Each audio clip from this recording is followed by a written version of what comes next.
Quand une nouvelle recrue arrive dans ton entreprise, c'est quoi l'énergie qu'elle ressent?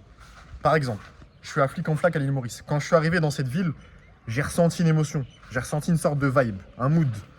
Quand je suis allé à Grand Bay ou quand je suis allé à Tamarin ou Belmar, Flac, c'est plein de villes différentes à l'île Maurice, j'ai ressenti des énergies qui étaient complètement différentes. Et c'est un parallèle business qu'on peut faire et qui peut beaucoup te servir pour ta boîte.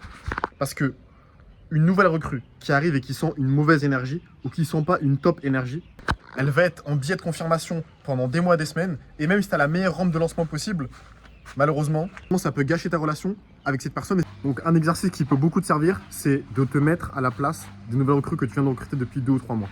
Et de te dire, ok, je connais pas ma boîte, je connais rien du tout. Je me mets dans les pieds de mon avatar e-player ou de mon avatar nouvelle recrue. Qu'est-ce que je ressens quand j'arrive? C'est quoi les premiers messages que je reçois? C'est quoi les toutes premières visio et meetings que je fais?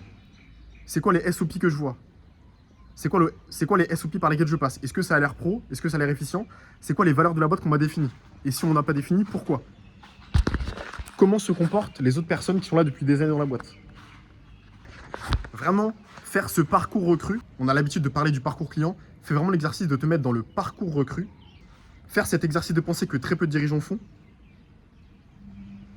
ça va te permettre d'aller corriger tout ce parcours recrue pour améliorer ta rampe de lancement, mieux communiquer tes valeurs et améliorer cette expérience équipe. Parce que souvent on parle de l'expérience aussi client alors que l'expérience équipe c'est encore plus important. Et aller améliorer cette expérience équipe, comme je l'ai dit, pour garder les profits sur long terme et pouvoir utiliser un maximum leur plein potentiel. C'était une vidéo courte, il n'y a pas besoin d'en dire plus, mais fais vraiment cet exercice de pensée parce que si tu regardes cette vidéo mais tu l'appliques pas, ça sert à rien, tu n'auras rien appris. Fais l'exercice et tu verras que de par toi-même, juste en mettant sur papier ce que tu ressens et ce que tu vois dans ta propre boîte. Par contre, c'est très difficile de le faire, il faut vraiment prendre du recul. Mais c'est un peu comme cet exo, c'est un peu comme Patron Incognito. Mais fais vraiment cet exo. Clique sur la vidéo juste ici à la fin de cette vidéo, ça va être aussi intéressant que celle-là. Mais ça va être une vidéo plus longue. À tout de suite.